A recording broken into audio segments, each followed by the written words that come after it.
Salam damai dalam Kristus.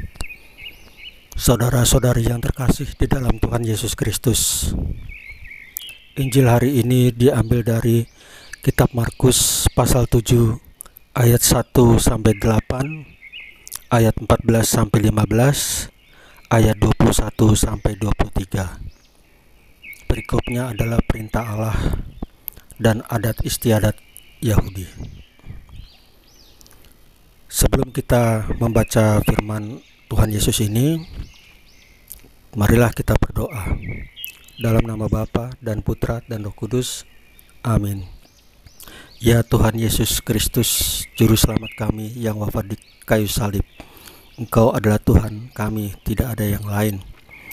Ampunilah dosa kami, agar kami layak dan pantas untuk berdoa dan membaca firman-Mu.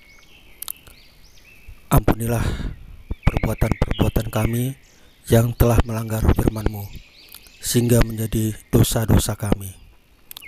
Ya Tuhan Yesus, utuslah Roh Kudus-Mu, agar kami dipimpin oleh Roh Kudus-Mu, sehingga dapat mengerti apa yang Engkau katakan dalam firman-Mu ini. Amin. Dalam nama Bapa dan Putra dan Roh Kudus. Amin. Pembacaan Injil Markus, perintah Allah dan adat istiadat Yahudi. Pada suatu kali, serombongan orang Farisi dan beberapa ahli Taurat dari Yerusalem datang menemui Yesus. Mereka melihat bahwa beberapa orang muridnya makan dengan tangan najis, yaitu dengan tangan yang tidak dibasuh. Sebab orang-orang Farisi seperti orang-orang Yahudi lainnya tidak makan kalau tidak melakukan pembasuhan tangan lebih dulu, karena mereka berpegang pada istiadat nenek moyang mereka.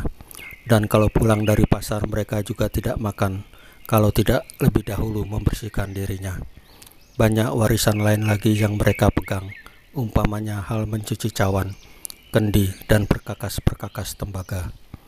Karena itu orang-orang Farisi dan ahli-ahli Taurat itu bertanya kepadanya, "Mengapa murid-muridmu tidak hidup menurut adat istiadat nenek moyang kita, tetapi makan dengan tangan najis?" Jawabnya kepada mereka, "Benarlah nubuat Yesaya tentang kamu, hai orang-orang munafik. Sebab ada tertulis, bangsa ini memuliakan aku dengan bibirnya, padahal hatinya jauh daripadaku. Percuma mereka beribadah kepadaku, sedangkan ajaran yang mereka ajarkan ialah perintah manusia. Perintah Allah kamu abaikan untuk berpegang pada adat istiadat manusia." Lalu Yesus memanggil lagi orang banyak dan berkata kepada mereka, "Kamu semua dengarlah kepadaku dan camkanlah. Apapun dari luar yang masuk ke dalam seseorang tidak dapat menajiskannya, tetapi apa yang keluar dari seseorang itulah yang menajiskannya. Barang siapa bertelinga untuk mendengar, hendalah ia mendengar." Katanya lagi, "Apa yang keluar dari seseorang itulah yang menajiskannya. Sebab dari hati orang timbul segala pikiran jahat, percabulan, pencurian, pembunuhan, perzinahan, serakahan, kejahatan, kelicikan, hawa nafsu, iri hati, hujat, kesombongan, kebebalan. Semua hal-hal jahat ini timbul dari dalam dan menajiskan orang." Demikianlah sabda Tuhan. Terpujilah Kristus. Saudara-saudari yang terkasih dalam Tuhan Yesus Kristus, hari ini Tuhan Yesus mengingatkan kembali kepada kita agar kita tidak munafik, tetapi seperti Nathanael yang terbuka tanpa kepalsuan. Itulah yang diinginkan Tuhan Yesus saat kita memuliakan namanya sebagai Tuhan dan Juru Selamat kita, bukan karena adat istiadat, norma-norma yang berlaku dalam kehidupan sehari-hari. Tuhan Yesus sebagai Tuhan punya kuasa. Dia tahu apa yang ada di dalam hati kita. Dia meminta kepada kita sebagai manusia, jika kita memuliakan namanya, itu harus dari hati yang paling dalam, hati yang jujur, tanpa kepalsuan seperti seorang Nathanael. Bukan hanya dari bibir dengan doa yang panjang, yang indah-indah, tetapi lebih menghormati norma-norma atau adat istiadat yang berlaku di masyarakat. Tuhan tahu hati kita saudara-saudari. Oleh sebab itu, marilah saudara-saudari, mulai hari ini, apa yang kita pikirkan, yang kita lakukan, yang kita katakan, semuanya dari dalam hati dan berdasarkan firman Tuhan Yesus.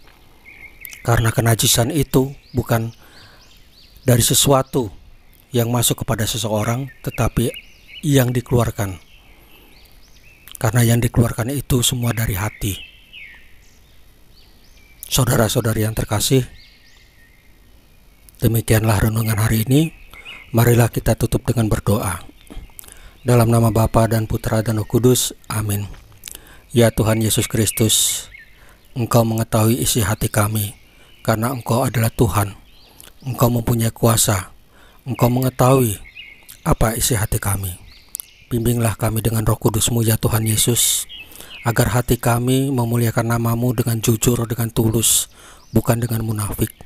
Kami percaya Roh Kudus-Mu akan pimpin kami, ya Tuhan Yesus, berjalan dalam kehidupan kami sehari-hari sesuai dengan firman-Mu. Terpujilah Engkau Tuhan Yesus Kristus. Amin. Dalam nama Bapa dan Putra dan Roh Kudus. Amin. Saudara-saudari yang terkasih, renungan hari ini sudah selesai. Tuhan Yesus memberkati kita semua. Amin.